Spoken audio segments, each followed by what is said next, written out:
Was coming up with some route updates today and did a little practice run earlier, so kind of fresh in my mind and just gonna get going here.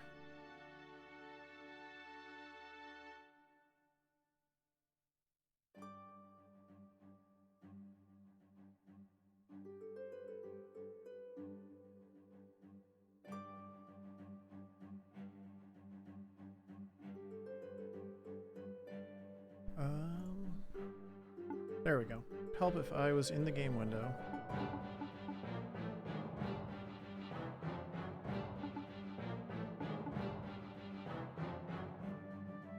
All right. 3, 2, 1, go.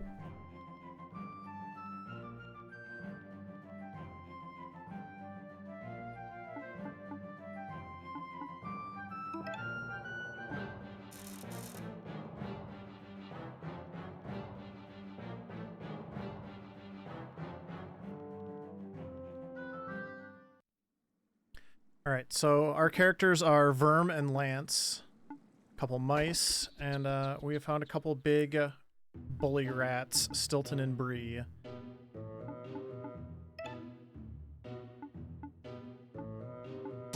And they want to take our money. We offered them our money. They chose not to accept it, so I guess we're gonna fight.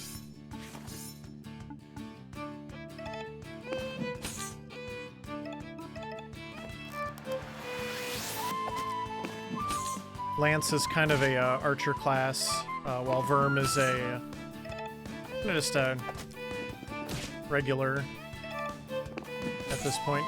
Nothing too fancy.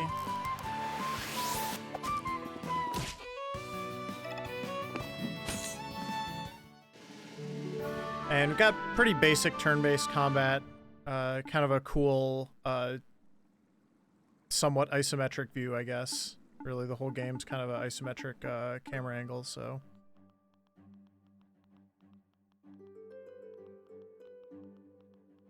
I'm actually holding a dash button down. You don't have auto run in this game. A lot of times, like coming out of dialogue, I'll be kind of walking for a couple steps until I can change my fingers around on the controller.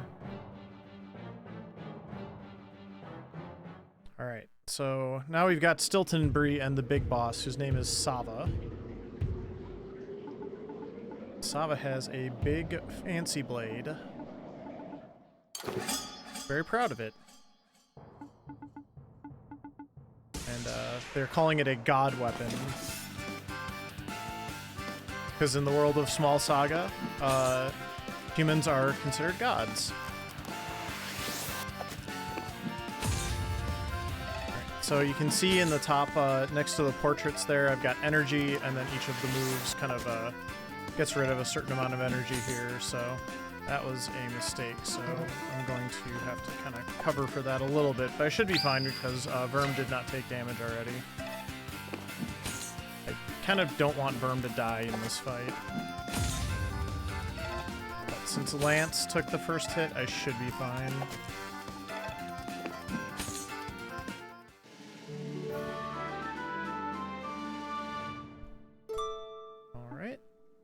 You get level ups when you complete certain encounters or certain story points in this game. It's not an XP based system or anything like that.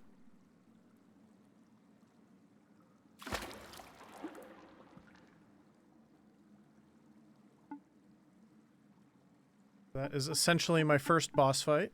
I'm gonna grab the treasure map out of this chest here. I'll need that in a second. Hey, tornado. And we've reached Heaven, which is, Heaven is a grocery store, apparently, if you're a mouse. But tread softly.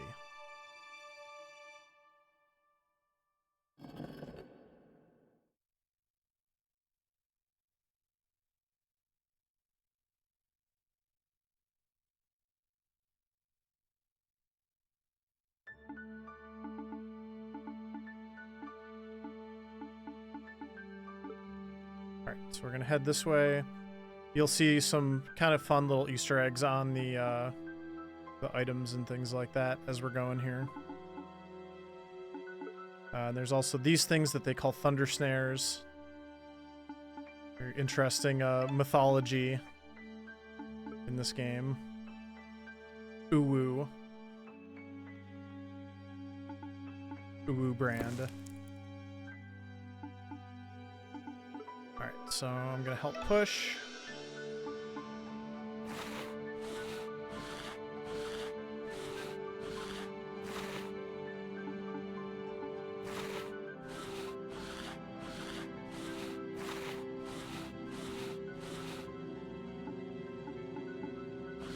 Verm is smelling something, and we're kind of going into a gas cloud here, so something strange is going on.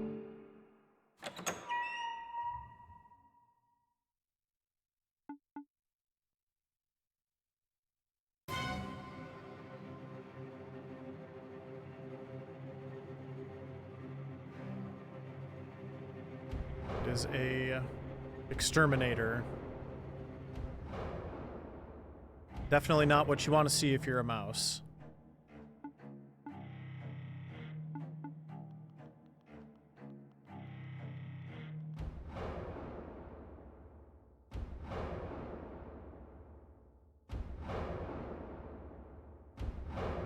Unfortunately, Verm is going to forget about the thunder snare behind him and is now trapped, so... Big Brother Lance is here to help.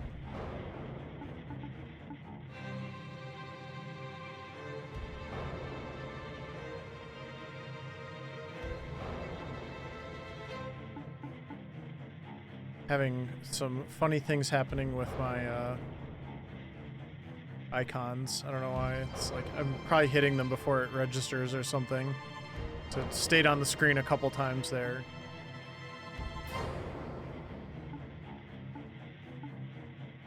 So Lance isn't able to get Verm freed, so he's going to cause a distraction, and gonna definitely content warning this for the next couple minutes. There is death, blood, and self-harm coming up. The game is not a game that starts off on a rosy, sunny note, so... Gets much more optimistic later on, but if any of those things are going to bother you, you should turn away for about the next minute and a half or so.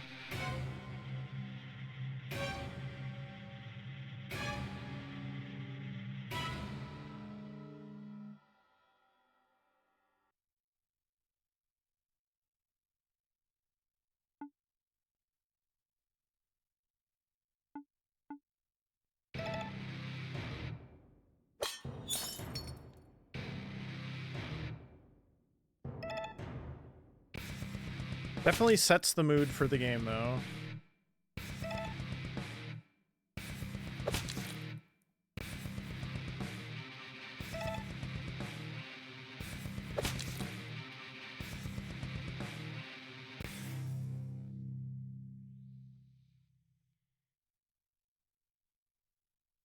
Definitely remember picking this game up and being like, oh, cool, it's going to be kind of like a Redwall, you know, adventure set in modern times, and it is, in fact, much darker than that at a lot of points. But it's also, the characters are also more real in a lot of ways.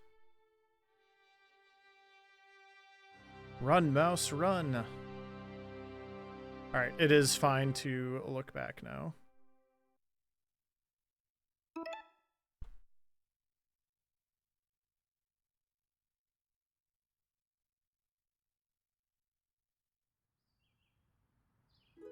Summer.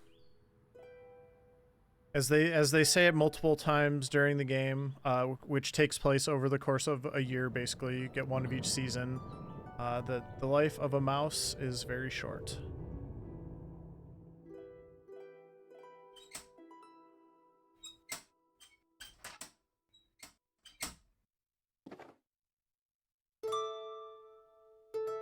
Alright, Verm is back. Verm has learned Rage. Verm is a Berserker class now. which he would not have been if you had checked his menu before this start of the summer here. This is Tiger. Very odd occurrence here. We've got a mouse fighting a cat. Usually the cat wins this one. But Verm has picked up Sava's god weapon and claimed it as his own. Can't win that fight yet. We have more to do.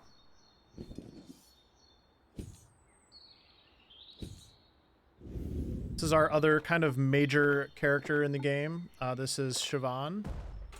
Siobhan is kind of like a princess in the Mole Kingdom, which is where we're going to be headed here in just a second. But Siobhan also has a affinity for god items and a curiosity about the world. And her mother does not share, or their mother does not share those sentiments, so it's going to cause a little bit of friction here. Hey Anthony, doing good. Hope you are good as well.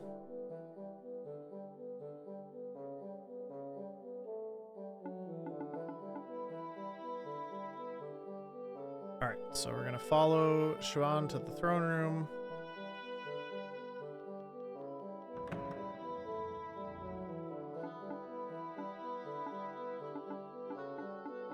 There are some dialogue choices that matter. A lot of them do not. So if it's one that doesn't matter, I'll typically just pick the top option. Thank you for the good luck, Anthony. Appreciate it.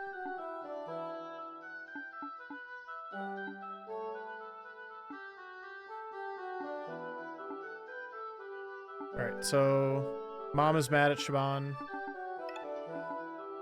But we are going to go ahead and Siobhan wants to show us their collection. So we're going to follow them to the library here. A little confusing what's going on at first. All will be revealed shortly.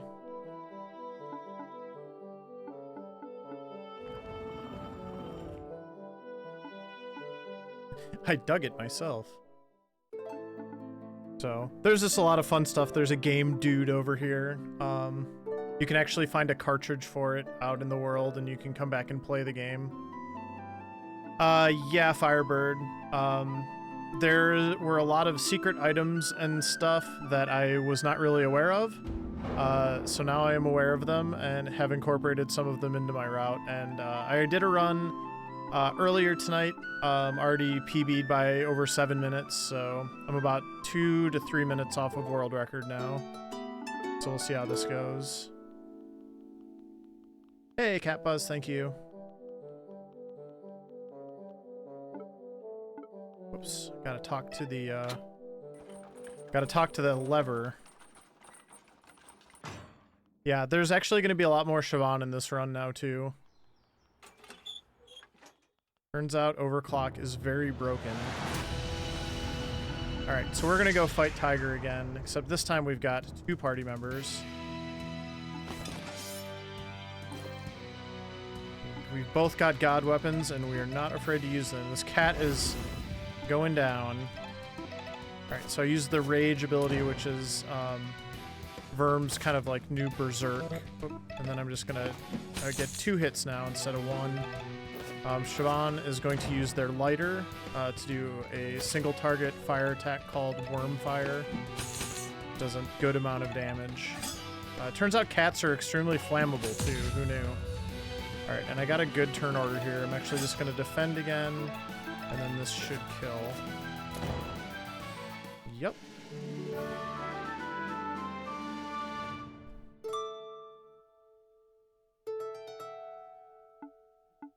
Alright, so we defeated the cat. Don't worry, the cat's fine. Just ran away. Yeah, the god weapons is a fun concept for sure. And we're going to tell Siobhan's mom that the cat is not going to be harming the moles anymore, and I'm sure she will just absolutely be super thrilled and excited about that news. Hey, Ferric, thanks for the raid. I hope your stream finished up well. Just getting underway here.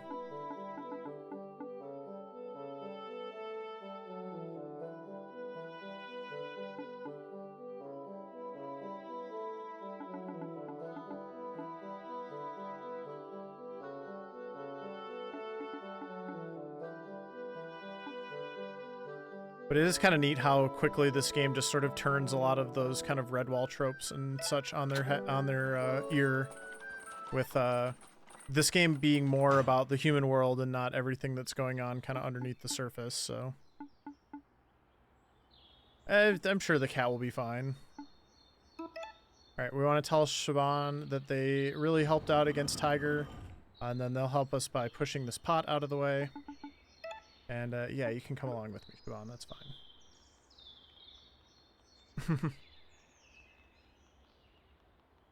Alright, I'm gonna talk to this basket, because, like, why is there just a basket sitting here? Hey, Yincy! Congrats on the new suit. Looks fantastic. I hope you had a fun time playing For the King 2 with Ferric and friends tonight. Yeah, this game's very, very fun. It's got so much character too, and there's a lot of the game that we're not going to see in the speedrun, which happens a lot with speedruns, but in particular with this game, there's just a lot of really neat side quests, and all of the side quests in this game build a lot of story. So it's a really good game to kind of explore and wander around in. Alright, so we have built a seesaw, as Verm says, and we're gonna free whoever this is that's in the trash can. And it is Dizzy the Pigeon. Whenever you see Dizzy, you have to do the Dizzy. A little bit of bouncing. And Dizzy is gonna be our airship in this game. So they are gonna take us off to the rodent city of Merida here.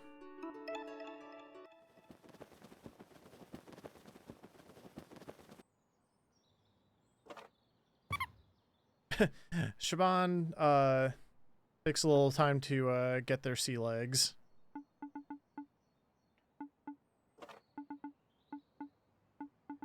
And Merida is kind of like the focal point of the game. It's basically under, I believe, the British Parliament is what that building is in the background.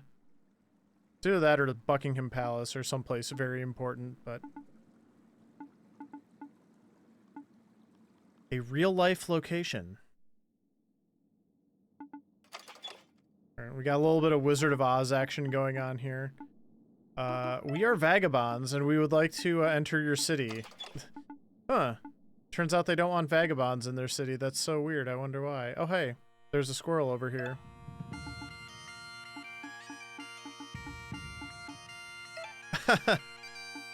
Yeah, there's a couple characters that just have a ton of personality. Bruce and Dizzy are two of them. Alright, we're gonna do some skill ups here. This is kind of like the skill tree for the game. You can also unlearn skills that you have already.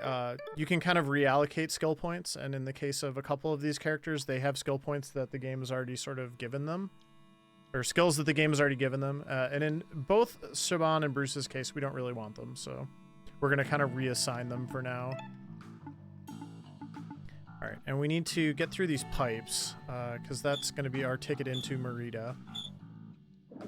And they're all numbered. We have to kind of go in order.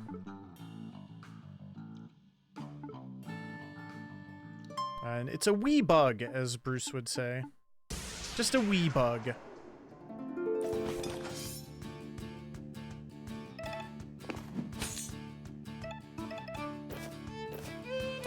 Love this battle theme. It's so good. All right. This is pipe number 2.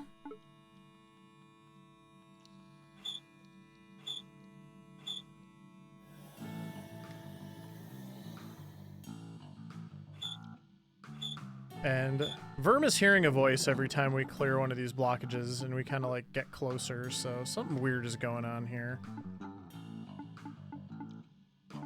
Bruce pointing out that Verm doesn't have a tail, and we're hearing a little bit about that story.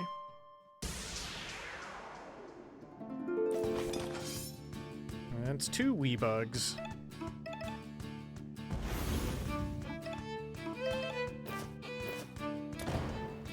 Siobhan currently has an ability called Prep Time, and they're going to start with an overclock counter. Overclock counters are kind of like charges in this game, and they're very, very powerful. We're going to be abusing those more as the game goes on. Alright, this is the last pipe here. We're kind of learning some other stuff as we're going, but for now, we're just kind of focused on getting to the next pipe in the puzzle here. There's chests in some of these other rooms, but we don't really care. It's nothing that we want. And then this next room is going to have the first encounter that I can actually skip as long as I go along the very bottom of the wall there. That'll get me to pipe number 6. Okay, and skip the encounter again. And hey, we're back. And hey, it's another wee bug. It's just a wee bug, as Bruce says. Alright, Bruce is going to help this fight. Gonna play a song. He's like, I'm a pacifist. That's not helpful. Alright, so the sea creature is actually not, is resistant to fire.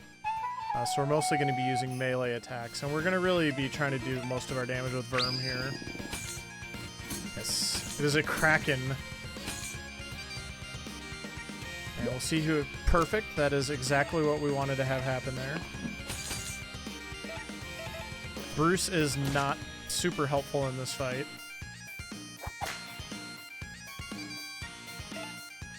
Actually, I want to defend here.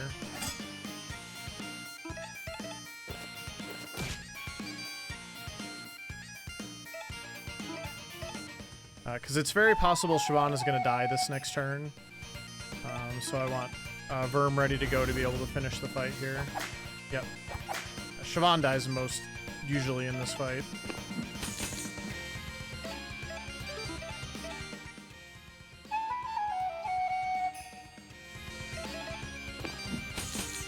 And he's almost dead at this point. Good. Froze Bruce again. That's perfect.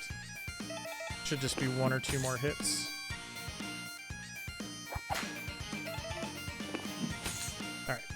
Is the Kraken fight.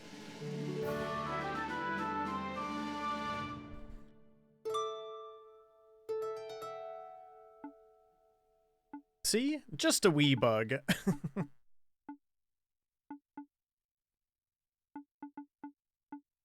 Alright, and onward to Merida.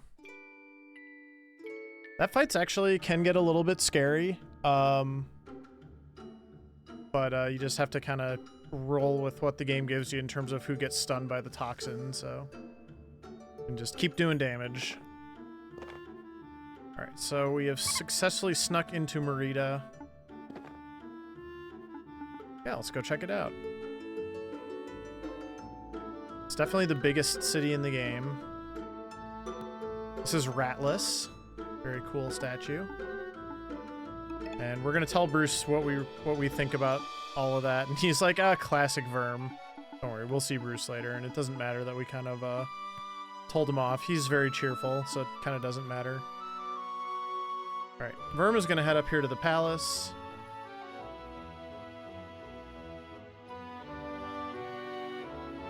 So he wants to have an audience with the king. Bruce is gonna go to the bar. And this is Bruce's boyfriend, Anton. And they have a plan to sneak into Sky Garden and rob them, so... we need one more accomplice, though, so Bruce is going to run around here and talk to everybody in the bar. And see if we can get somebody to help us. Unfortunately, it seems like everybody's really busy right now. But there is one more. This is Pocket Jabari. And Pocket Jabari is going to help us steal from the Duke in Sky Garden.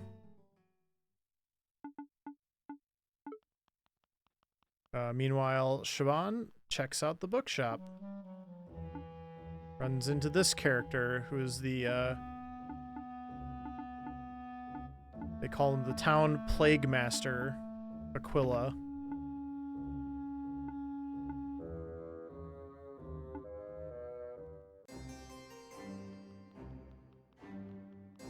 Alright, and then Verm is gonna check out the throne room here. Turns out you cannot just walk into the throne room, especially when there's a gigantic capybara that is blocking the door, so we will not be seeing the king today.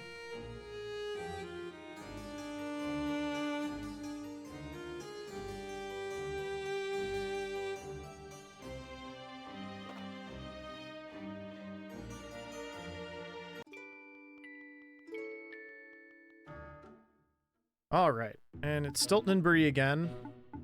Like, hey, we know you.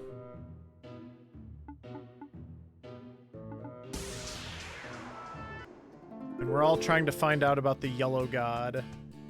And they suddenly realize that he's got the Sava's weapon, and they're just like, oh, hold on a minute, wait a second. Let's talk this out like civilized rodents.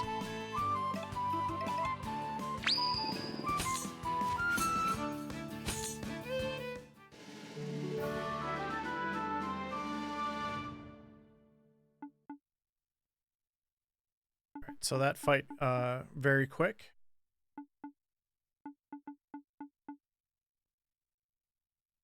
And they tell us about, basically an oracle. And tell us, hey, you should go to Sky Garden. They know about this, this oracle that can help you, find out about how to kill the Yellow God, which is what Verm calls, the human exterminator that killed his brother. And then here we've got the Rat King and kind of the rest of the court. We've got Leo, who's the Blade Master, and this other guy over here, I don't remember his name, is the Lore Master. And then Aquila's the Plague Master. So there's all these folks with different masters that are on the King's Council here.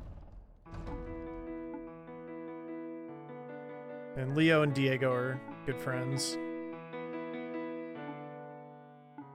And Diego knows to use his inside voice when they're talking as friends and not in a professional capacity.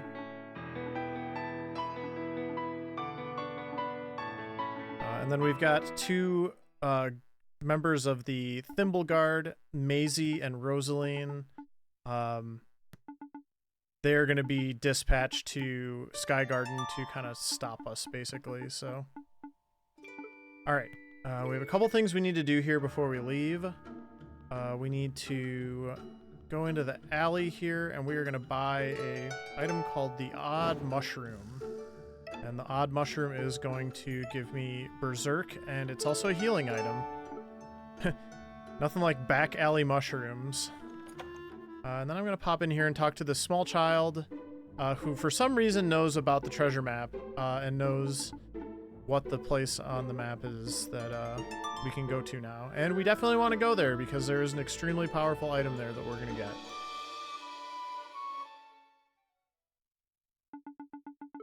Alright, so now we're going to leave.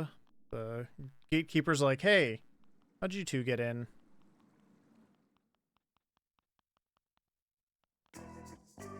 Alright, back on board the Dizzy Express here. Do the Dizzy.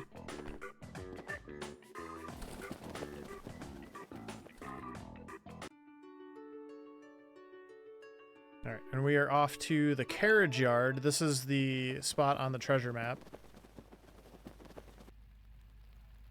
We are going to get an extremely powerful armor called the Who Helm,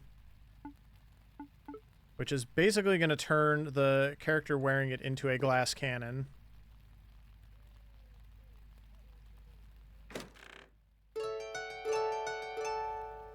Not going to equip it yet. We don't need to just yet. Found a cool hat, as Verm says.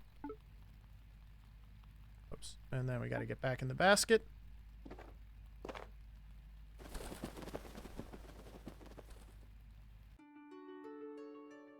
Alright, and now we're going to head to Sky Garden. Except, we're going to see what Bruce has been up to. Bruce and Anton and Jabari. Instead.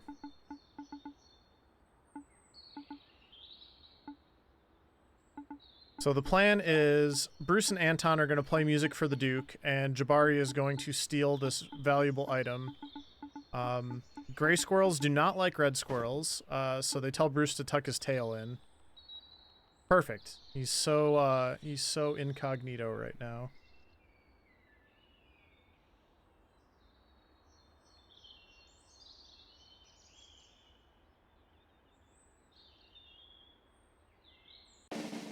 And we are just going to run up and immediately perform for the Duke. We are ready for the big performance.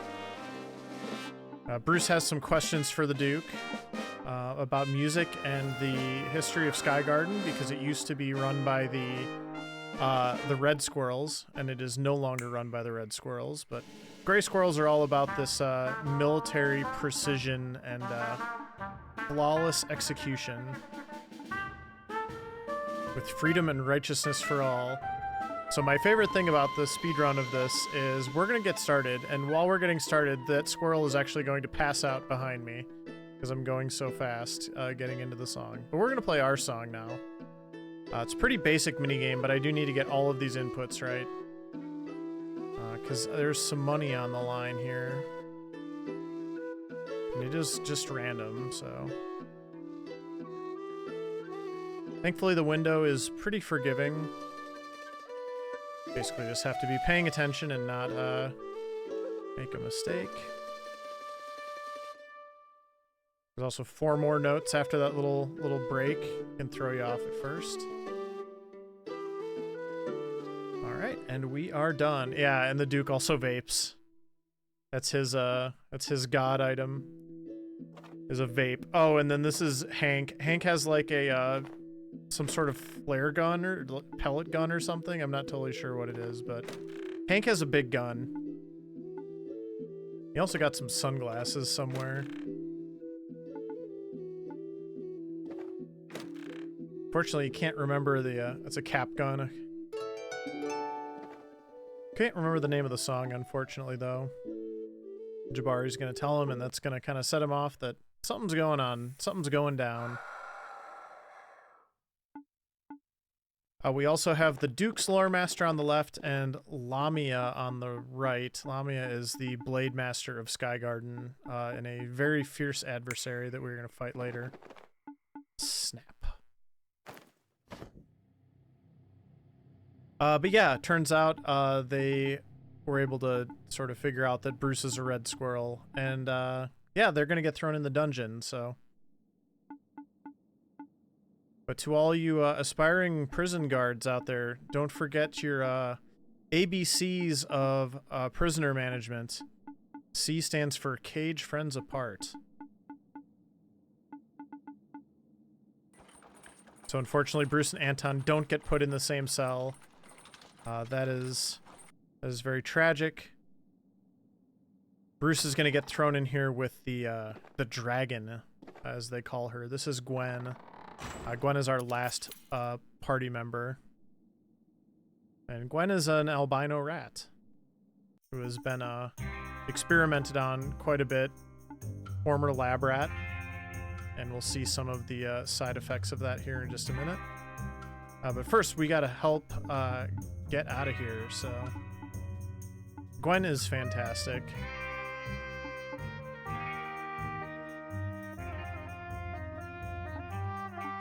Gwen's like, wanna escape? You can just push the door open, and then you just have to go get the key so I can get this leg shackle off. Alright, so now we have to do a little stealth minigame here. Pretty easy at first. Oversized key. No problem. And we come back and Gwen already escaped. Because leg comes off.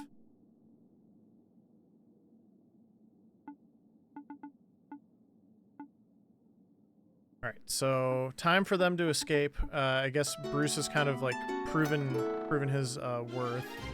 And they're gonna go ahead and escape. They need to get their weapons back though, so first stop is the storage room. Is around here. Oh no, they caught me. It's Bruce's big ass tail. Okay. Oh, that's too bad. Well, we'll redo it. I'll be a little... I was trying to go fast there. I'll be a little more cautious this time.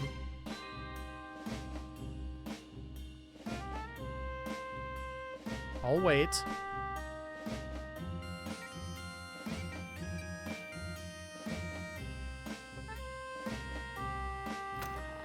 Turns out when you have a big tail, people can see it coming from a mile away. Alright, so Gwen's like, this is my glaive. Bruce is like, here's my weapon. It's made of wood. I think.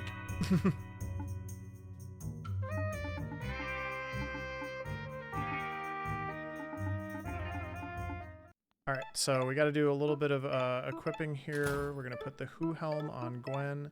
And then Gwen is going to unlearn these and learn these. Alright, now that we have our weapons, we can actually fight the guards.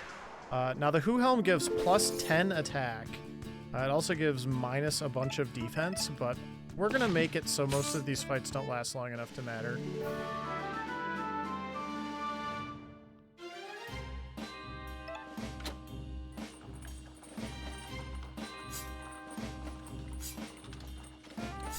But I also have to be very strategic about who is wearing it and what everybody else is doing to kind of support them. Mostly it's going to be Siobhan that's wearing it once we have the full party together, but Verm will also wear it from time to time.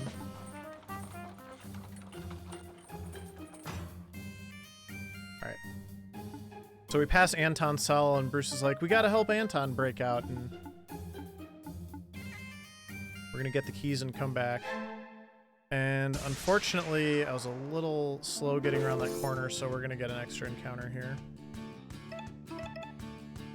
Quick, but still a little bit of time loss. I'm failing all my stealth rolls right now. And now I'm all worried I'm gonna get caught again. That was very close.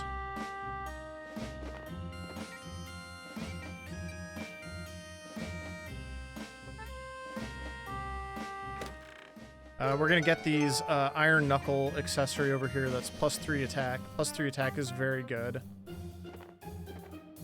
Alright, and now we just need to get out of here. We don't need to equip it yet, we just need it for later.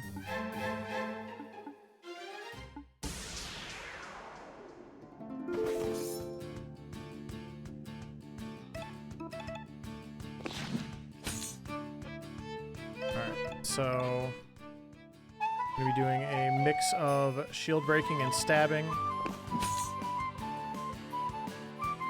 Works out nicely with the math that if you just stab, shield break will do like a one-hit kill, but then if you stab, they will die to the bleeding the following turn. So, and now I need to unequip the Who Helm so that the rest of the party can use it.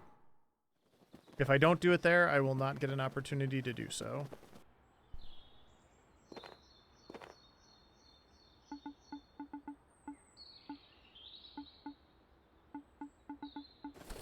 Alright, so now we've got Verm and Siobhan again, and we are walking in.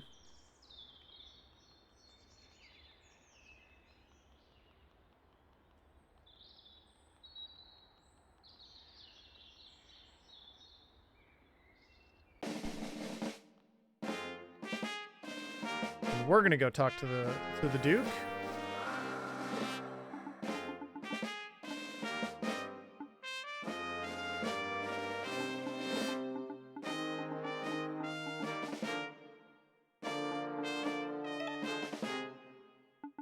Oh, he's like, I'll attribute my sword to your face.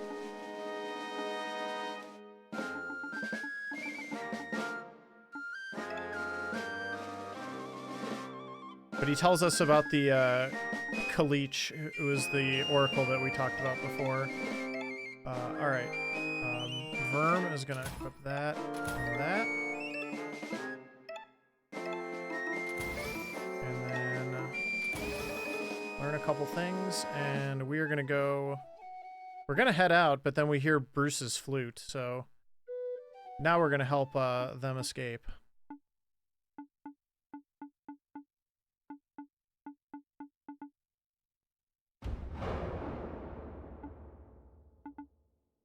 Verm's darn conscience getting in the way.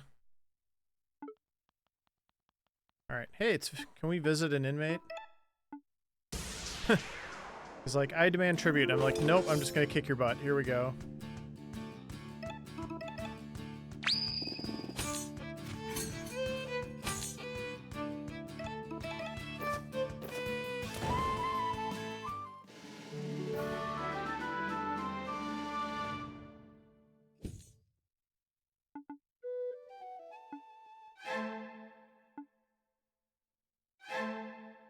A breakout? A break-in!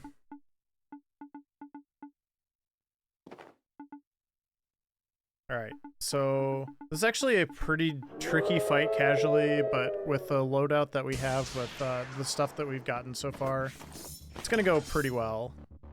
So we're gonna start by doing Rage on Verm. And Siobhan and Gwen are going to focus on fighting Aiden here.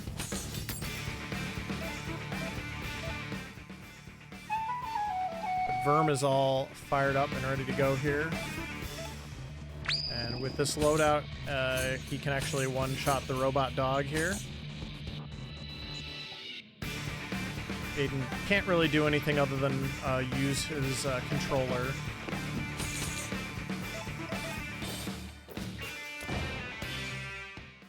Alright, so there we go. And I had those unfortunate incidents trying to escape, but that didn't really cost me that much time, thankfully.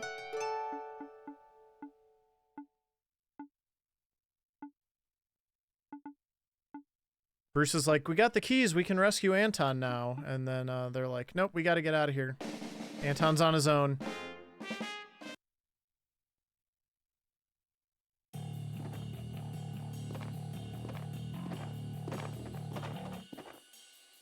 Don't worry about Anton, though. It'll be okay.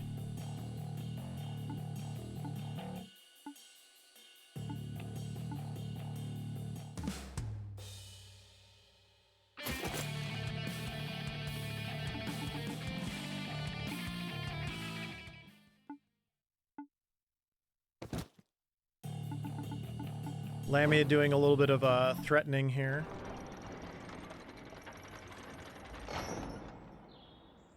We managed to get out before the portcullis drops.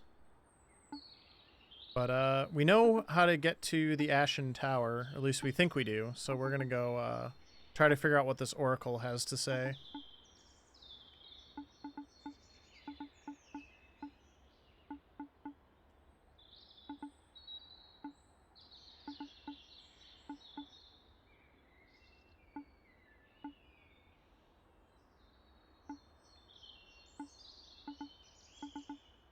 Gwen's main thing is going to be doing armor break during the run, but Gwen's attacks also inflict a status called Bleed. Bleed is very good. It stacks quite high, and it does nice damage over time.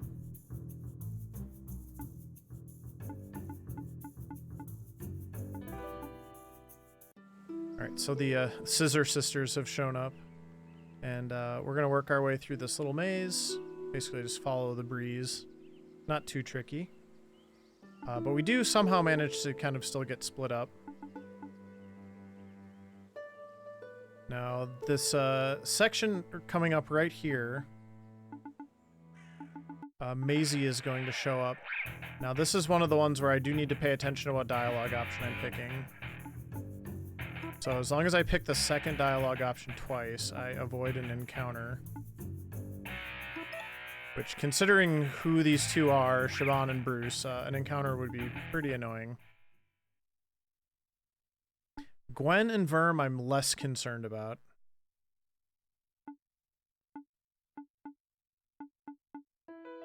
They're also bonding over missing body parts. But then Rosaline shows up and kind of spoils the mood.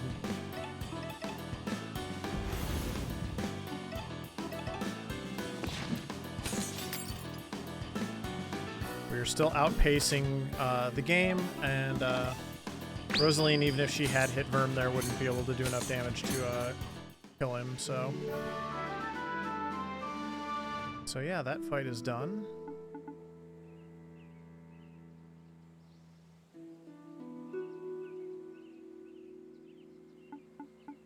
Alright, so here's another secret item that I'm going to go pick up that is kind of new to me. So there is a character over here called Seth. Seth. And if I tell Seth that cats are flammable, because he's kind of curious about the knowledge of the world, he's going to give me a potion called the Zip Zap Potion, which essentially is going to give a character an extra turn and is extremely, extremely good. That is one of the things I now have in the route. And then here's Jabari. He stole Bruce's treasure. And Bruce is no longer a pacifist, but we are going to lose this fight. Another route change, basically. It is faster to lose this fight than win it.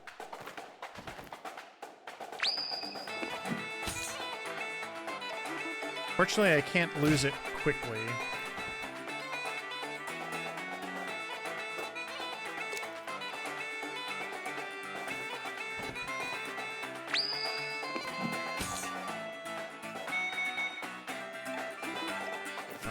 And it's faster to attack than do anything else, so that's why I'm kind of doing that menu.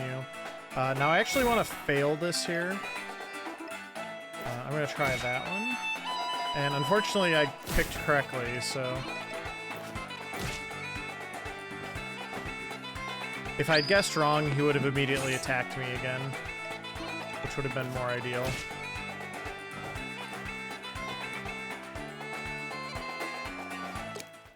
So I lost the fight, but Jabari's like, you know what? I don't even want this thing, so you can have it back. And I feel bad about what happened, so he's going to go ahead and take care of freeing Anton while we, or try to help free Anton. And we are going to head up here to the Ashen Tower, and I forgot to split.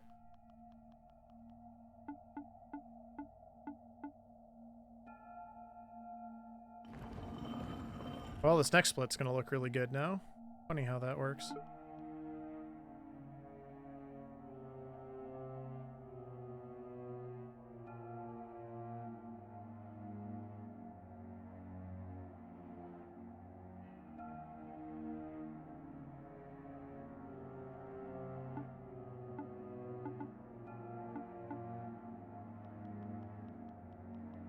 All right, so spiral staircase when you don't have analog controls, a little bit annoying. I do the best I can with it here. The real skill tester.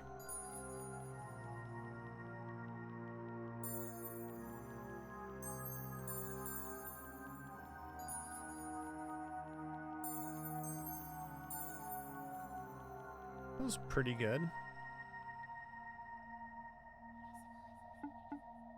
All right, and story moment here. Shaban is going to learn a new ability called Spread Fire, which is going to make them basically my most powerful character for the rest of the game. Because it's basically the fire attack that they've been doing the whole time, but now it's an AoE. And we are immediately going to put Shaban to work. Alright, so... I'm going to go ahead and put all of this stuff on Verm, and then Shaban is going to get those two things, and then Bruce, I need to learn these three abilities.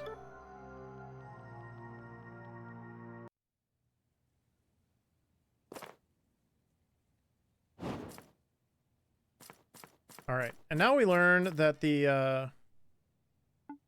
there's actually something fairly nefarious going on. The Duke is trying to get the party eliminated and just basically sent them to their death. And part of the reason why he is so afraid of Bruce is because he previously visited the Oracle and was told that he was going to be overthrown by a red squirrel. And then he did not take that news well and actually killed the Oracle.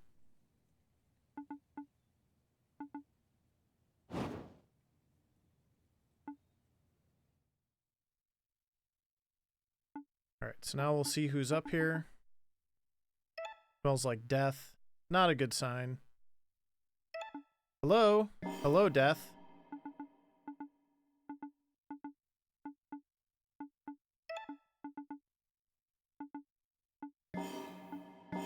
And, this is a bunch of owls.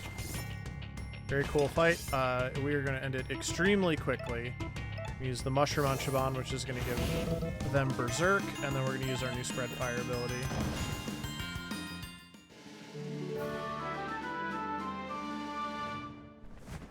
All right.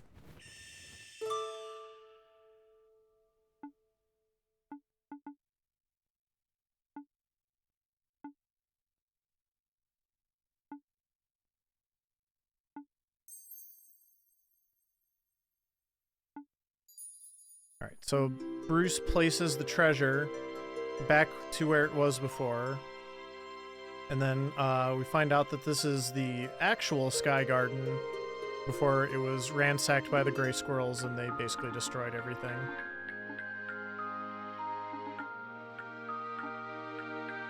So Bruce is like, we need to kill the Duke and rescue Anton. We need to come up with a plan. And everybody's like, hands in, let's do this teamwork. And Verm is going to come up with the aptly named Plan V, which is pretty great. But it's going to take him a minute or two of brainstorming here.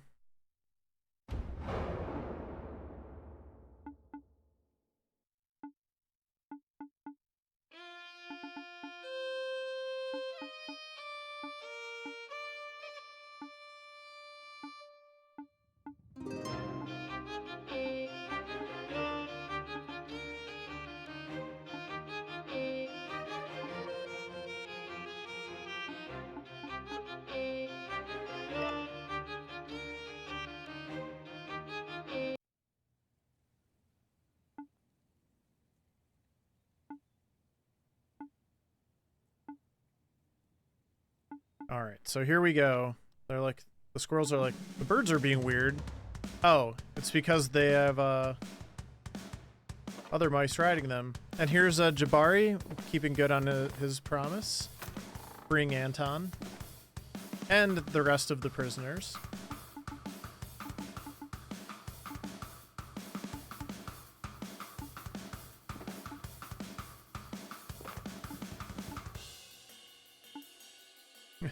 They're firing the magic missiles, which are fireworks.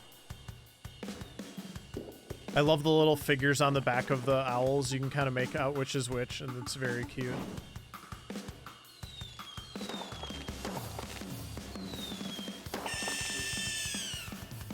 That is a terrifying sight.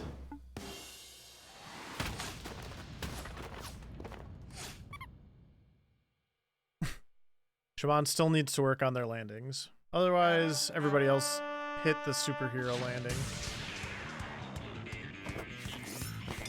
And we're going to make quick work of these guards with spread fire. Although this first one is kind of a continuous fight, so we actually have to do a little bit of finagling for round 2. We're going to use that Zip Zap potion on Shaban, so they get 2 turns. Actually going to defend on the first one to get back another energy. Whoops. Okay, that is not what I meant to do. It should be fine.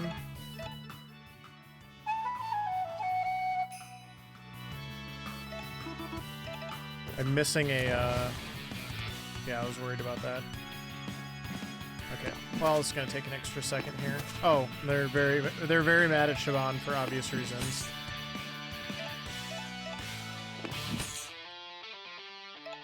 Alright, well, let's just get them taken care of here.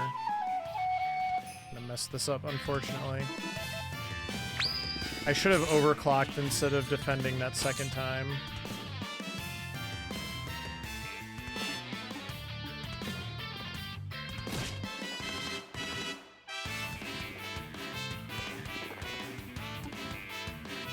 Alright, the citizenry is tired of this crap. They're done. Especially the bat with the guitar. Pretty much the greatest character. Alright, now we're gonna fight Hank and his big gun.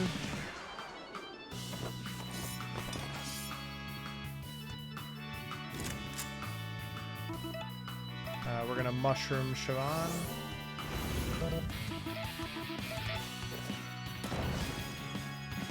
And that'll do it. Fortunately, my one missed input in that last fight cost me a little bit of time, but that's okay.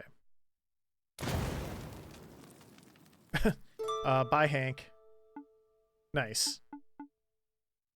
Okay, we need to equip...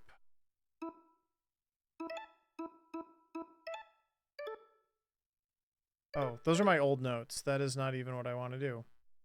I need to do skills, though. That got a little confusing.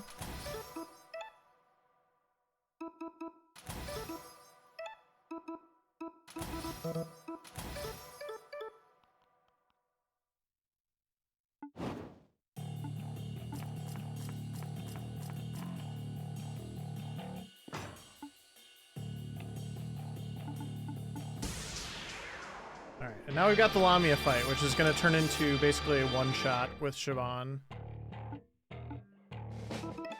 We're going to start with the Zip Zap potion to just immediately give them an extra turn. And we're going to overclock twice.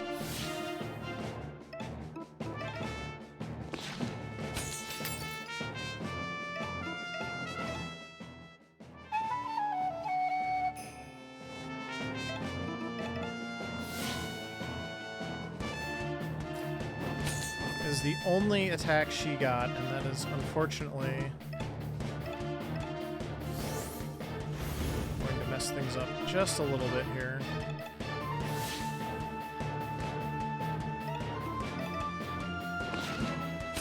Probably have to take an extra round or two to finish this off because I lost a bonus, some damage, bonus damage here.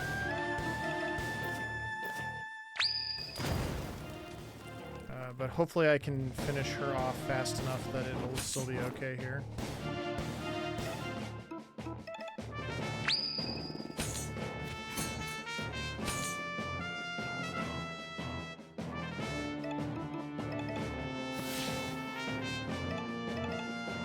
This is going to be close.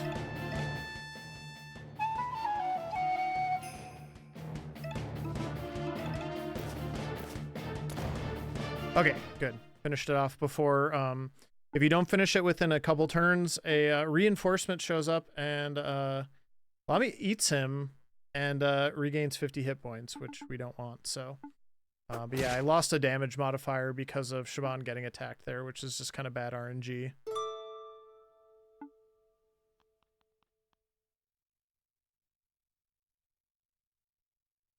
It happens.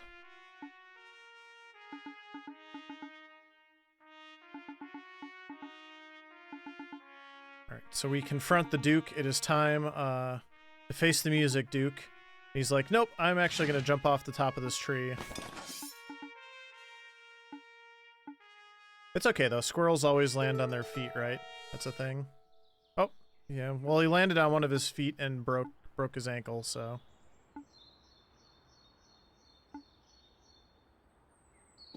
Oh, but good. Lamia's here to help.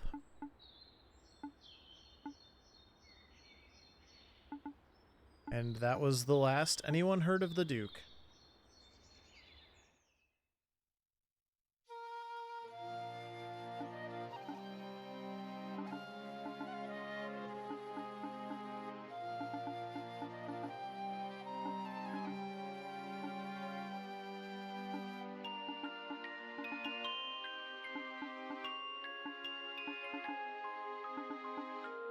so we're gonna let them kind of take care of things here in Sky Garden now that Bruce has gotten it back for the rightful squirrel owners, and we're gonna head back to Merida.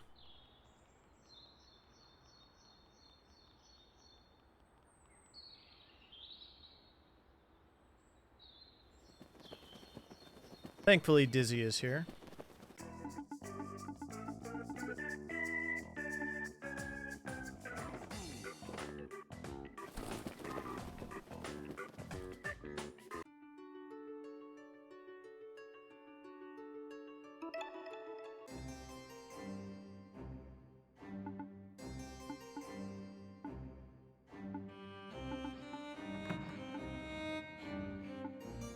The lore master from Sky Garden has escaped and is here to tell the king all about what happened to Duke Josh.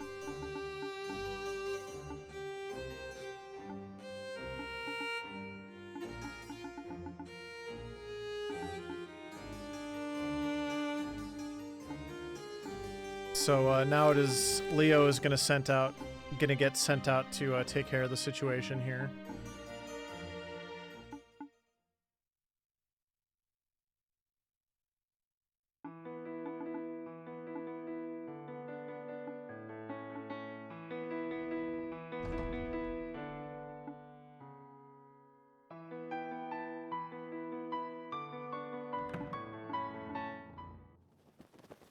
Hold your tongue, Sir Steve.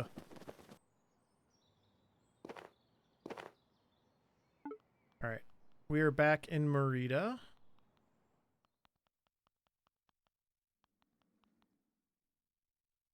And, hey, it's the, Swordmaster. Like, your antics, we're tired of them.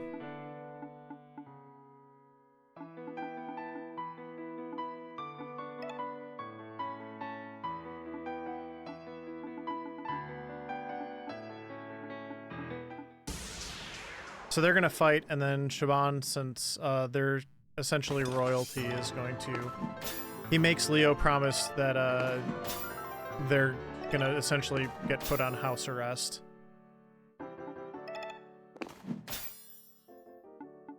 So, yeah, this isn't going particularly well for Verm. But he did manage to break his sword, which is pretty important because,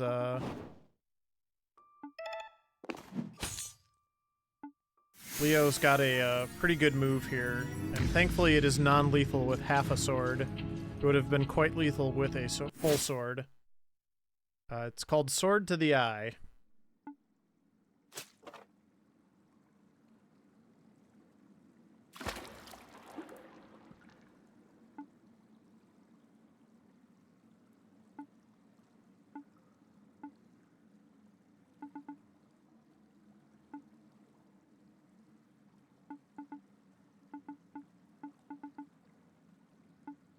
Alright, so... It's a very unfortunate moment. Whatever is going to become of Verm.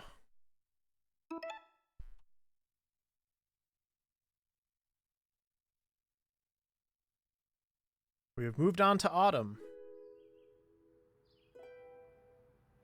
And Autumn starts in Merida with Shaban, who is now kind of the assistant to the Plague Master.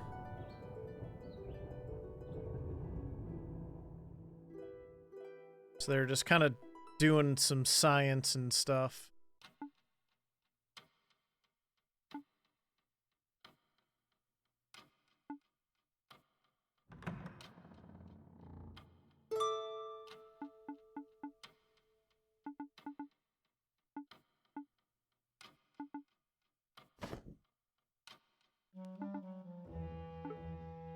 The Mouseroid. And now I'm on screwdriver retrieval duty.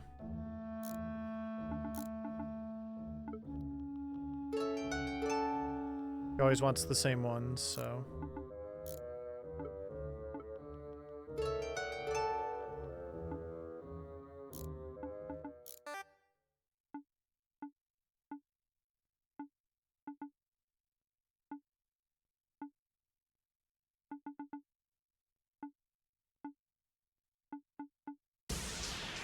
Aquila has very high standards.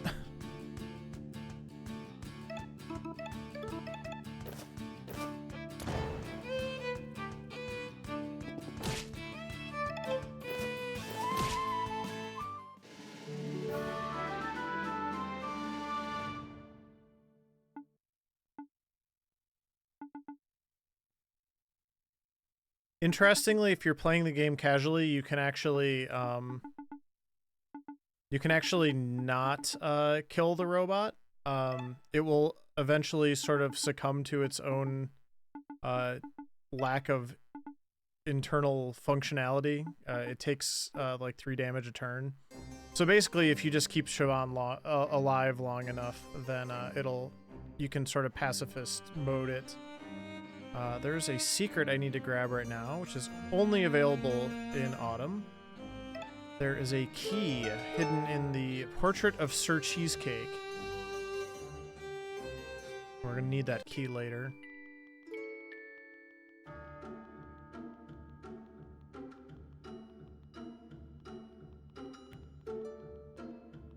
For now, we have been given the day off, so we are going to leave the city for the first time since Verm got stabbed. And we're gonna go see what our friends in Skygarden are up to.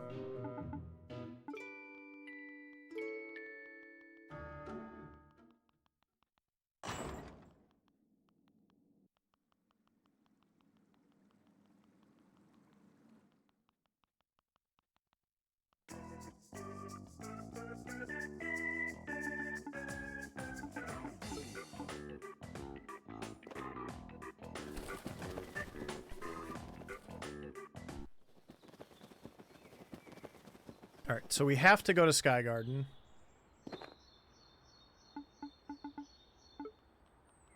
It's under new management.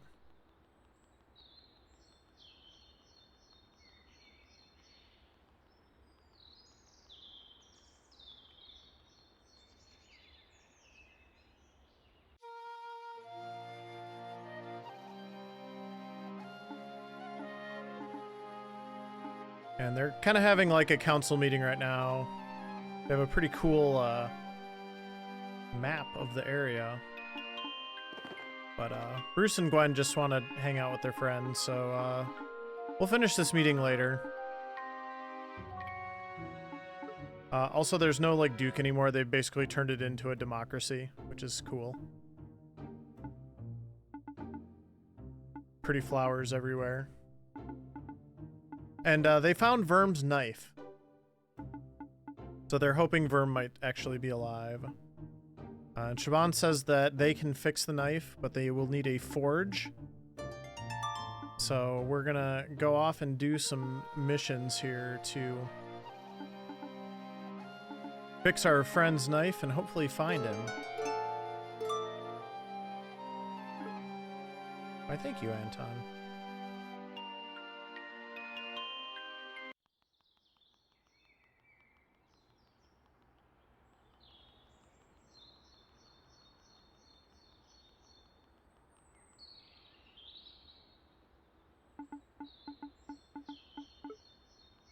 So we're headed to Whitehall, which is where Gwen is from, so this is going to be the lab.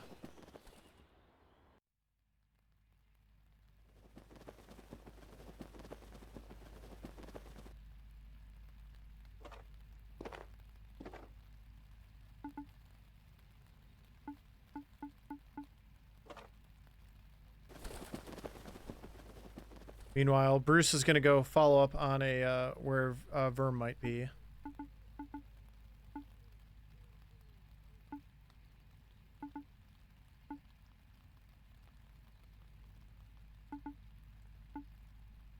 Alright, so we are sneaking into the building through the sewer. It's kind of nasty down here, and it's also a lot of chemicals from the laboratory, so not a fun place to be.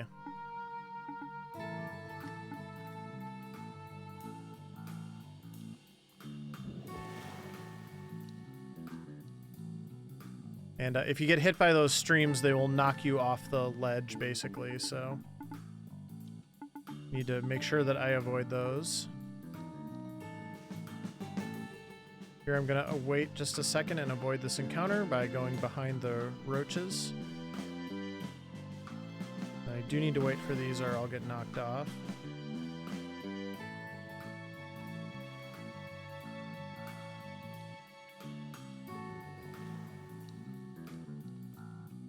There is a nice item up there, but we're not going to get that this run.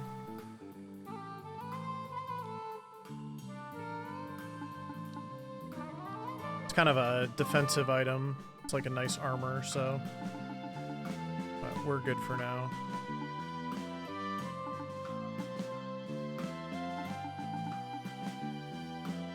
And yeah, we're learning more about Gwen's backstory here.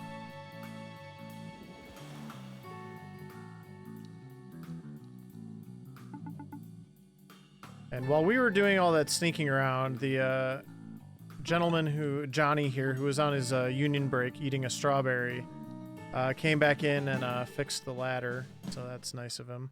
But anyway, yeah, we're going to have to come up the drain, kind of as one does.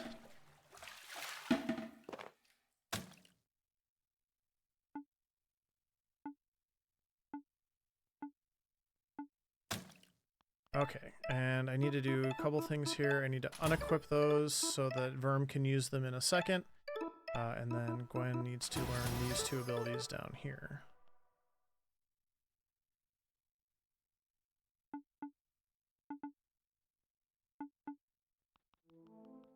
And Gwen's trying to figure out why it's so quiet here. Turns out all the residents are gone.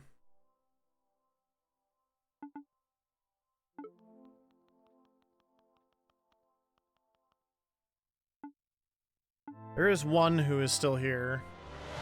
This is George.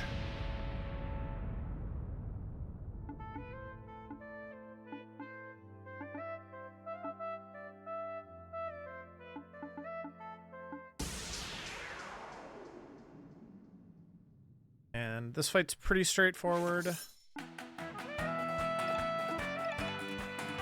Just gonna take a certain amount of time. I can't actually put the Who Helm on Gwen for this fight, because if I did, I wouldn't be able to take it off and use it later, so sacrifices must be made. But we'll get some good bleed going here, and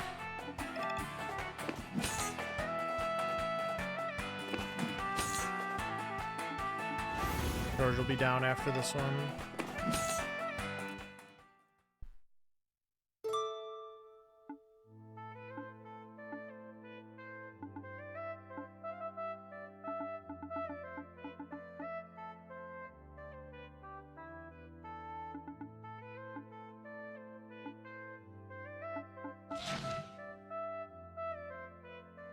But they are going to get to use the forge, which is amusingly a Bunsen burner.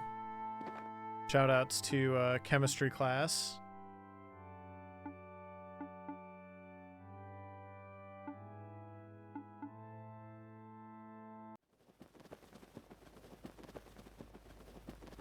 All right, and then Bruce has arrived in Vinium. Whoops. Accidentally interacted with the basket. Which is essentially a Roman town slash toy store.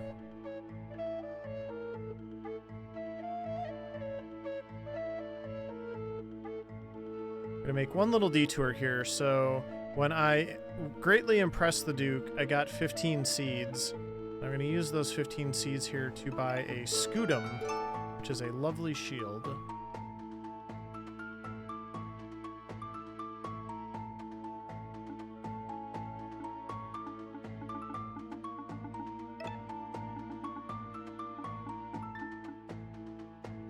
And he says he's got a mouse slave back here working in the mushroom farm. And wouldn't you know it, it's Verm.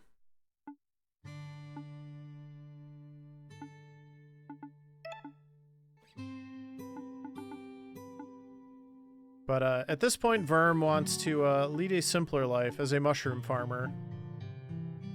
It ain't much, but it's an honest living.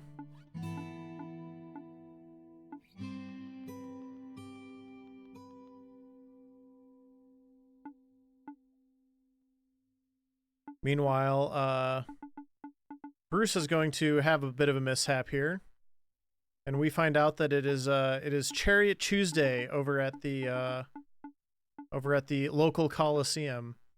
And wouldn't you know it, there's going to be a red squirrel fighting in the games. Alright, so I need to equip here all of these things, and then Verm needs to learn this and this for the fights to go well here.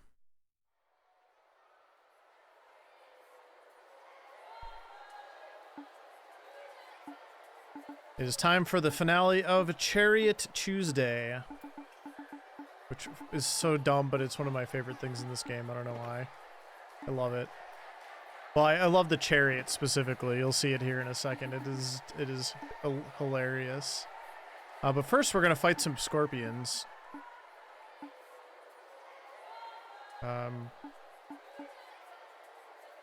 Bruce clearly can't do this on his own. So Verm is going to grab a Lego brick and come help, which is just so funny. So good. Alright, so we got Verm here with his Lego brick. If I ever submit this game to marathons, I'm going to submit an incentive where Verm just uses the Lego brick for the rest of the run, because you can definitely do it, and it doesn't add very much time, I don't think. Because there's actually, after this, not that many fights left. And you're forced to use the Lego brick here. Look how much damage that brick does.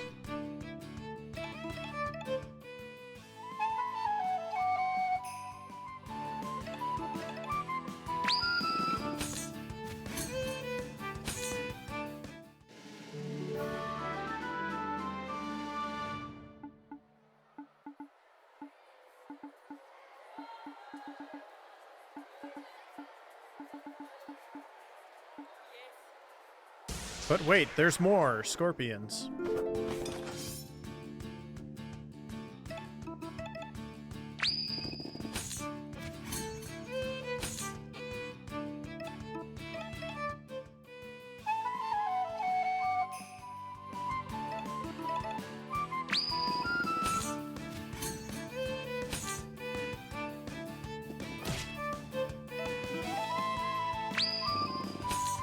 And then there were no more scorpions.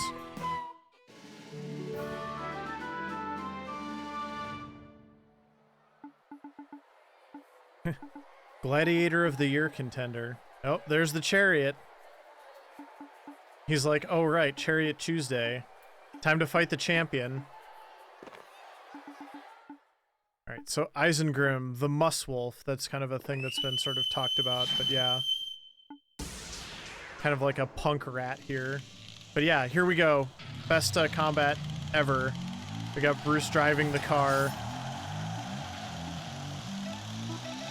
And we're fighting on the backs of these, like, RC cars. I know, right? What?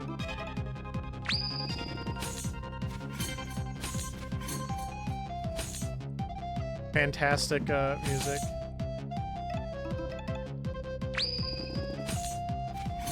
Fight doesn't last particularly long, but it's very epic. The look on Bruce's face. And then you get back to this and it's just like it's so absurd. I love it. I love Chariot Tuesday. It's the best.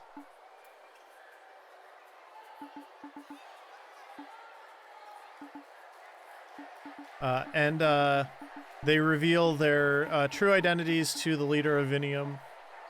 And the slave master is going to get thrown in shrew jail because of you don't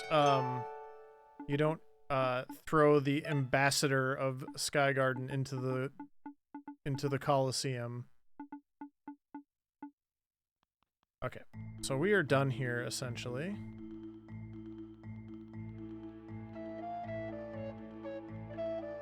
We've got our Verm back, but we still need our sword back. It's the little mad lad.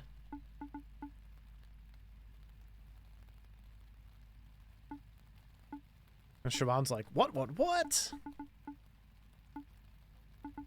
everybody's happy to see Verm. And they were like, we've got presents for you.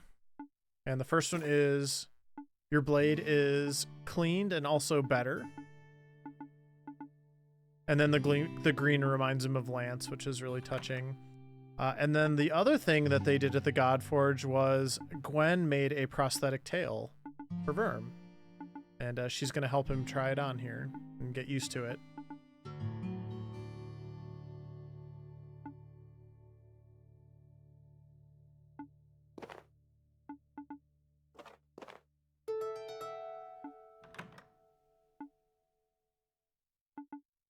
We're not going to stay and do it, but there's also a fun little mini game in this house where you can actually like decorate it, and you'll get more decorations depending on where you're at in the story of the game. So it's kind of a cool little thing that they definitely did not need to include, but did anyway. But yeah, it is time to head back to Merida with our full party here, and we got Verm back. And I accidentally re-entered Vinium because I was not paying attention, so... Unfortunately, I'll have to... Oh, guess we just fell out of the sky.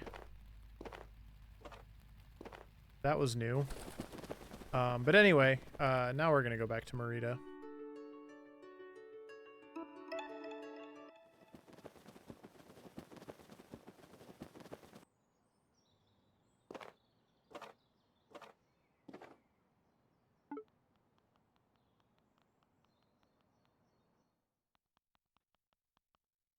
All right, now the first thing I need to do now that I'm back here is I'm going to use that mystery key that I grabbed out of the painting earlier.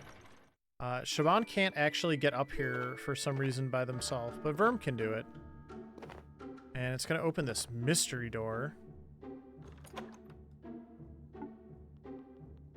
And back here is going to be a nicely upgraded weapon for Siobhan, called the Mystery Wand. Very fitting title.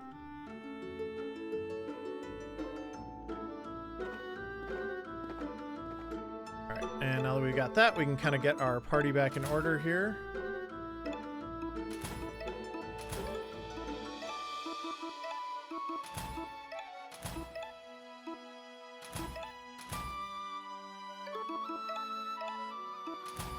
Gwen's going to use the mushroom for now. And then Verm is going to learn HP. Siobhan is going to learn Strength. Strength. All the Strength.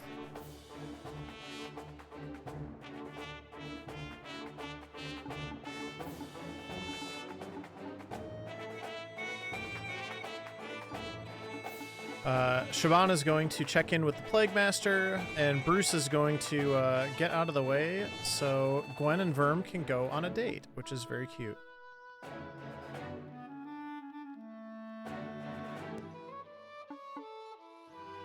So first of all, we're going to get a little tour of Merida. Nothing particularly noteworthy yet.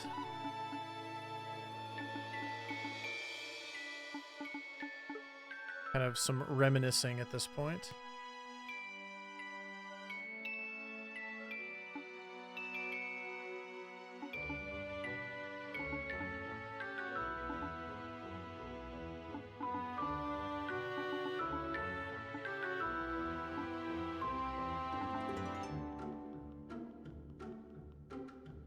The next one we're going to find is actually Gwen's favorite stop on the tour.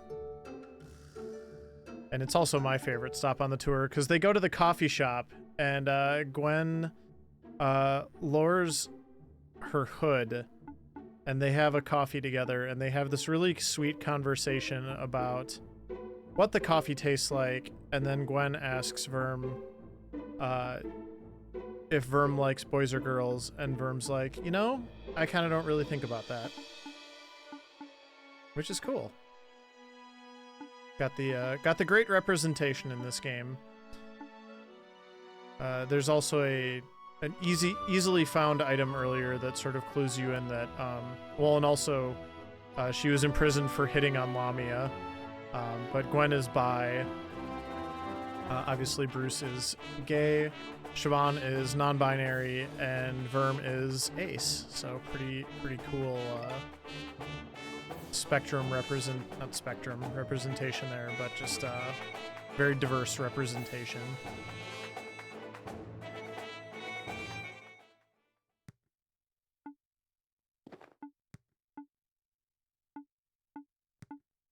All right, so now they are done with the date. Looking out over the city. This scene kind of reminds me of in Final Fantasy VII when Tifa and Cloud are on top of the water tower. And they're just talking about the future. And their friends.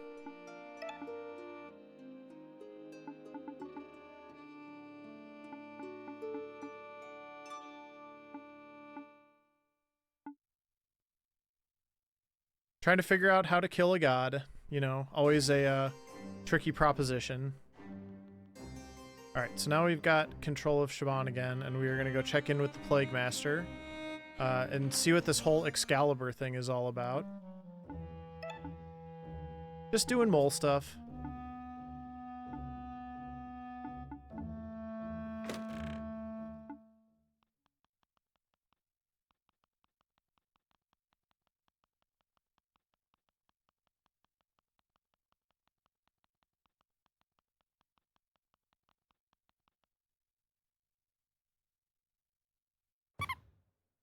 Exactly.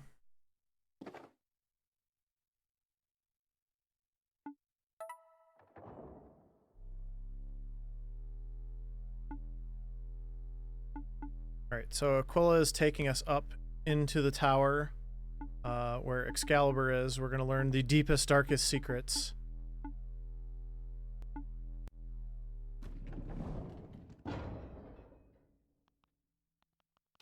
Yeah.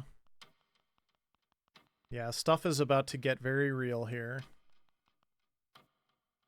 Because first of all, they're looking out the clock. Or, you know, like the clock tower. And pushy the button, and here it comes.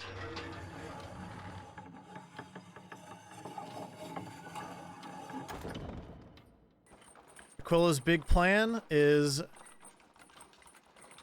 they found a bomb that did not explode, and they're trying to figure out how to detonate it. And they finally figured out, and they put it on a ballista.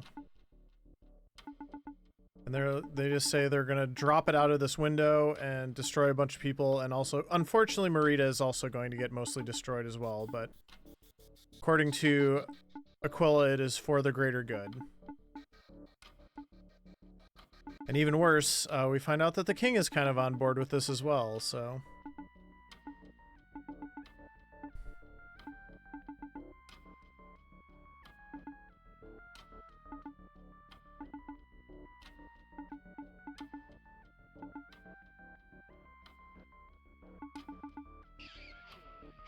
And Siobhan's like, I'm out. You can find yourself a new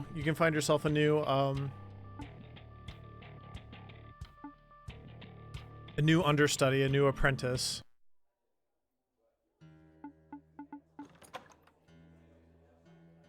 Alright, so we're all gonna get caught up here at the pub. Make our next plans, and the plan is we've got to get into the palace and stop the Excalibur and stop the king. So Stilton and Bree are going to help us out here. They're going to do us a solid and create a diversion. Kind of.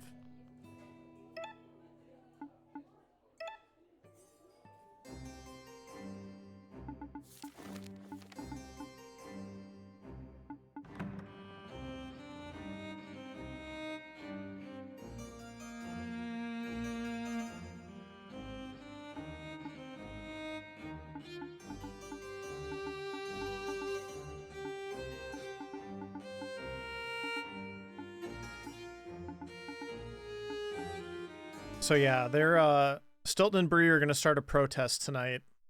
and then that'll allow everybody to just kind of sneak into the palace unnoticed. Unfortunately, nobody showed up for the protest. But I swear they got hundreds of RSVPs.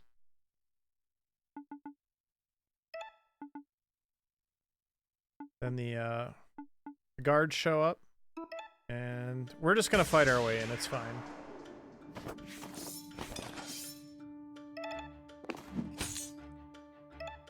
Spread fire is going to end every single one of these fights on turn 2, so not much to do here, other than kind of just force our way through the guards.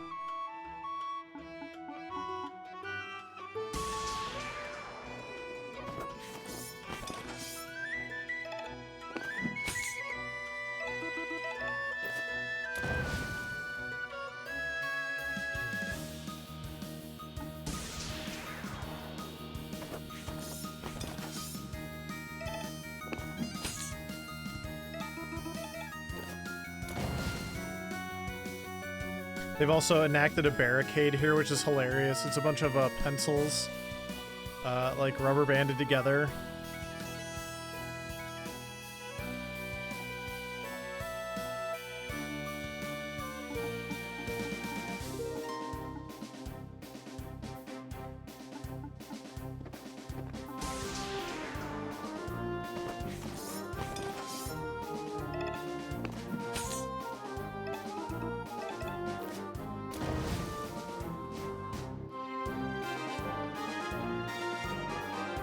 All right, still going.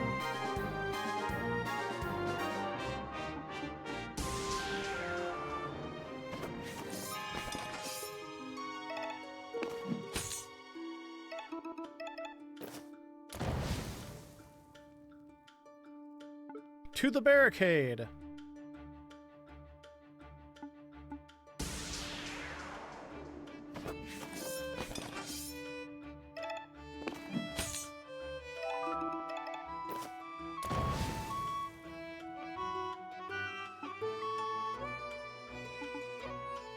Alright, so now we're headed to the palace. Fortunately, there's going to be one more group of guards. You cannot avoid them regardless. Even though it says, darn it, we're so close. You cannot skip these guards. You can just mess them up with Siobhan like the rest of them.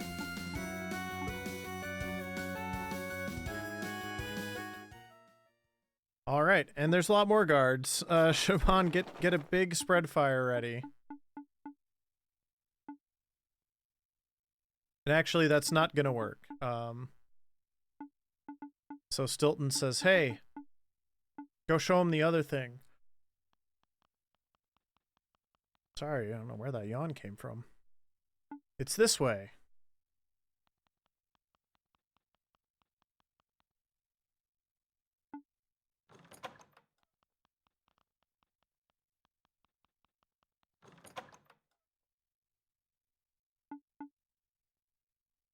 And they have a secret passage into the castle.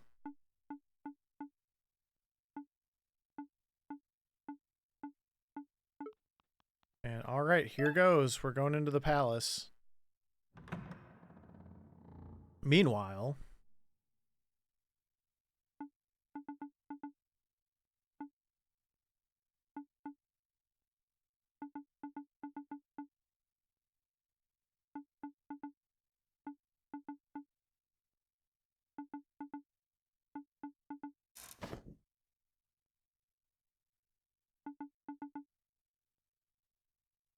And the king is about to put things in motion that will destroy most of the town.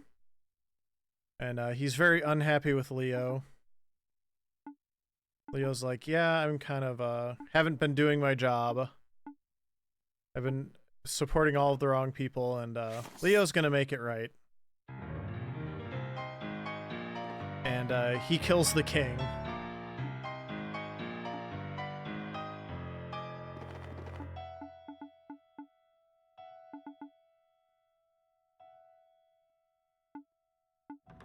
So the Thimble Guard kind of closes in around him, and oh no, Diego is also unhappy with Leo. their friendship.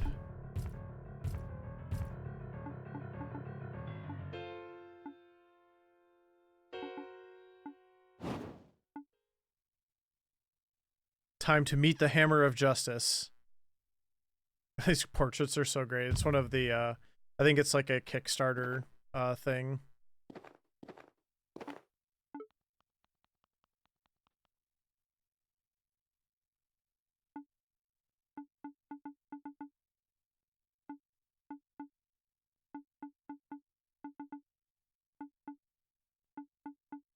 Oh, I unfortunately messed this up. All right. I'll have a backup for Verm's fight.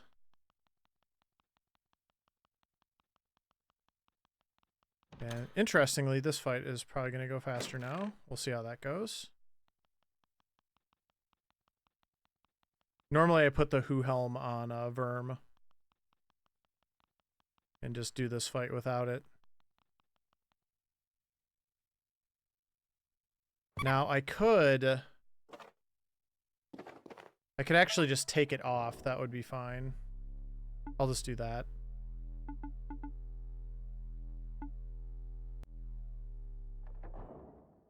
Because then it'll be available for Verm to equip. There, that'll be fine.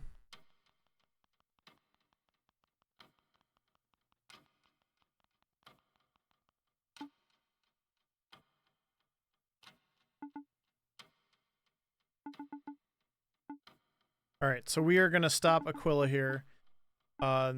This fight has an incredibly cool song that we are unfortunately only going to hear about the first, like, maybe 45 seconds of.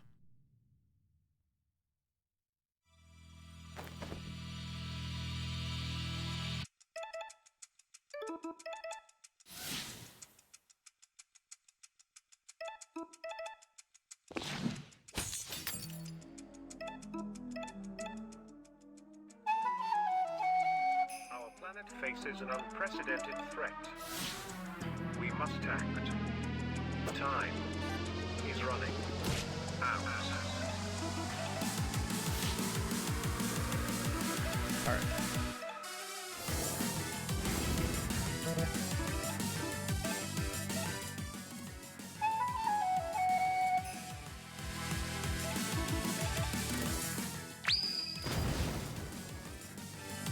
So that takes care of that. A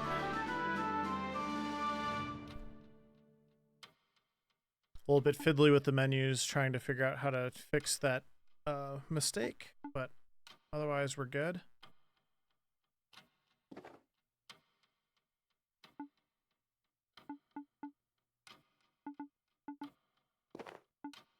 And we can't stop the bomb, but we can disable the ballista, is what Shaban determines.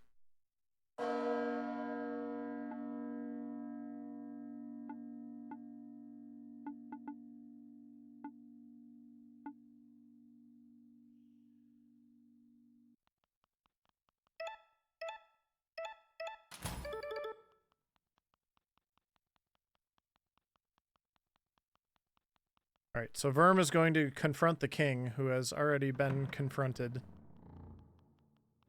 So instead we find Leo.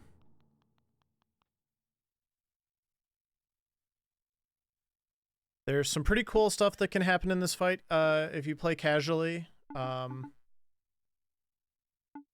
we are going to just take care of him very quickly here.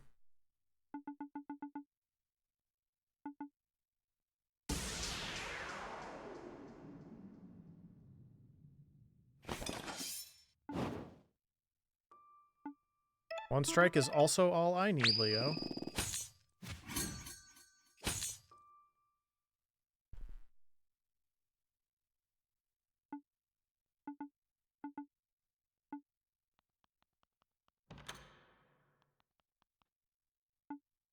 Alright, so we are on our way to the final fights here.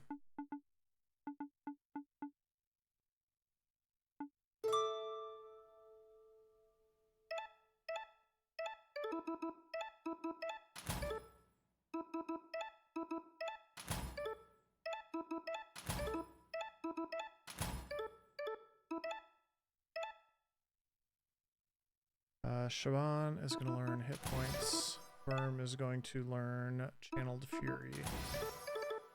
Alright, here we go. You're headed to the final fights of the game.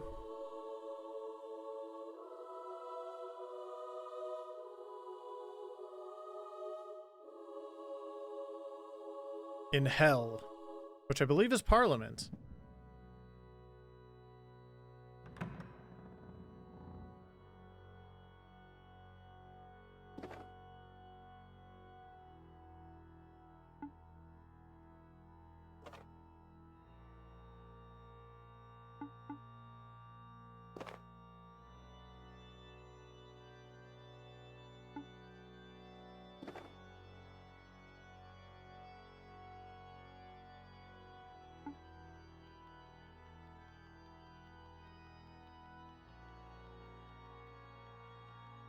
Alright, so let's go, team. I love the way this background was rendered, too. It just looks so creepy and cool. Very neat art stuff here. Alright, and first things first, we need to stop the gas machine.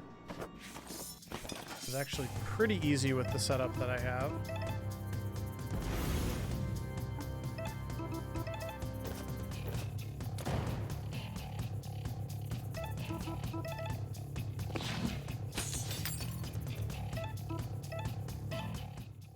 If you let this fight persist, it gets pretty nasty.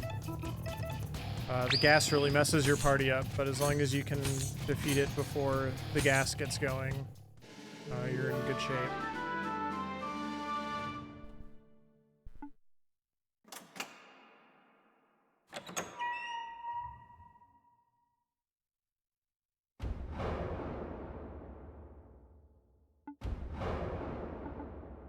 And here is the Yellow God.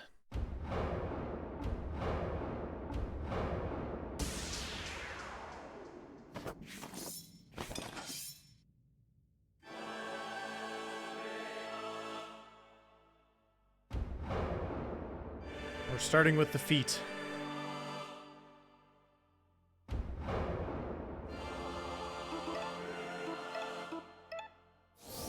And these technically count as different encounters.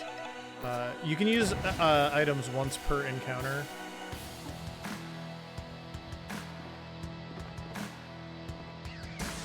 And everything always resets afterwards, so... but we have Siobhan in really good shape here to just kind of deal with this. So now we've got the Hands of God. We're going to start with the Zip Zap potion on Siobhan and just start overclocking.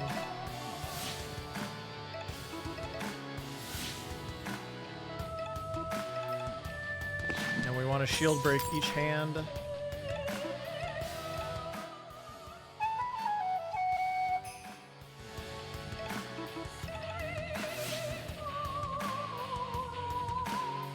And that is not what I wanted. So I'm going to have to do a backup here.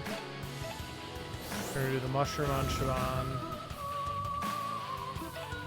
We're going to overclock one more time, because I need her to be at full health. Or I need them to be at full health.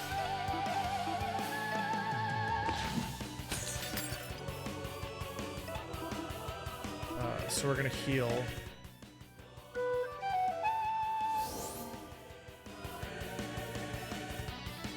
Now, they're going to both berserk, and then the other hand is going to grab a character. Now, even if it grabs Siobhan, I'm fine. Okay, it doesn't matter now. We'll go ahead and get Bruce out of there. That just seems like the right thing to do. And then we'll go ahead and spread fire here. And that takes care of the hands.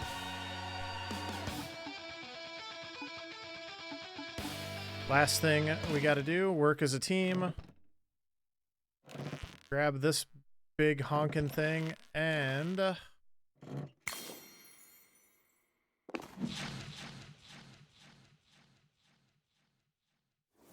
whack.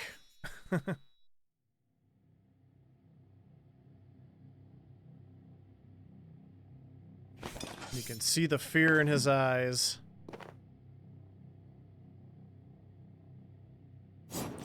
Verm says, run.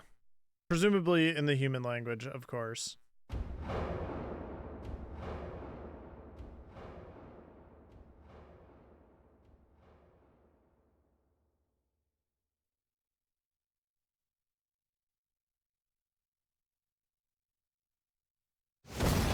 Alright, so yeah, this is not going to be a PB. I had to do multiple backup strats. Basically, none of my big boss fights went according to script, and I made one or two other little mistakes along the way, but it's like we're going to pull in just about a minute over estimate, or not over estimate, over my current PB, so this definitely still works for where I'm at with this run right now. Also, the clock tower exploded. That was that last big explosion there, so the bomb did in fact go off, but it didn't damage anything or hurt anybody, so mission accomplished, I guess. And they made a statue of Verm, and he hates it. Alright, and time is going to be coming up once I talk to Shaban in the throne room here.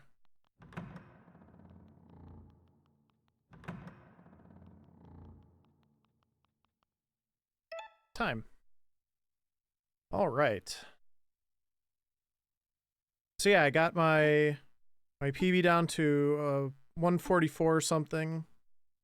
Happy with that. And I'm pretty happy with just kind of where the route's at right now, so I'm sure I will keep doing some runs of this, but I think it'll get a little bit better, but I think the run is pretty well optimized at the moment.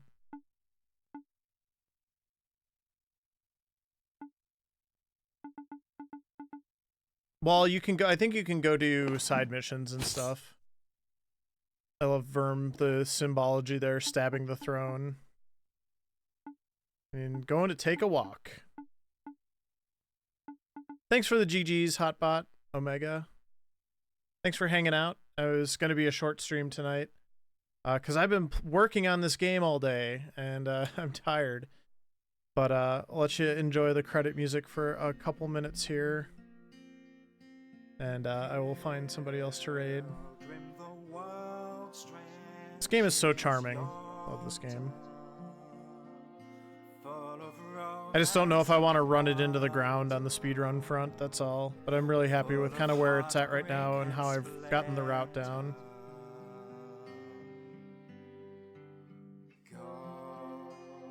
And may no foe surround you. Feral titans not hound you. May no peril confound you. And though your paw prints lead far away from here, as lost in the wild realms you roam,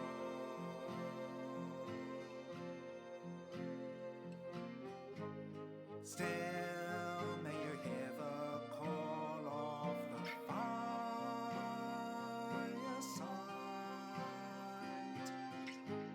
Still may your journey bring you home.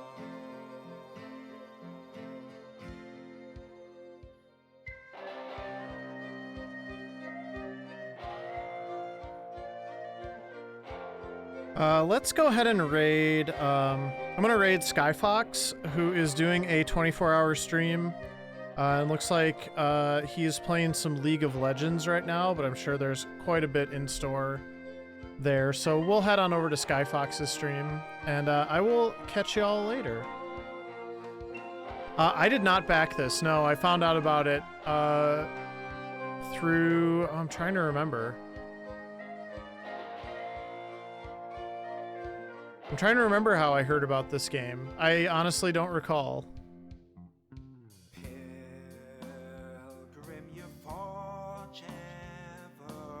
Yeah, I will catch y'all later, y'all. I'll probably do one more stream before I head to GDQ.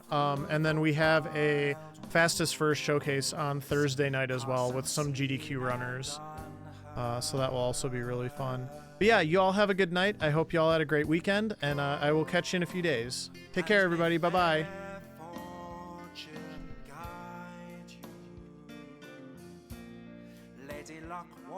beside you from God's bright burning eyes.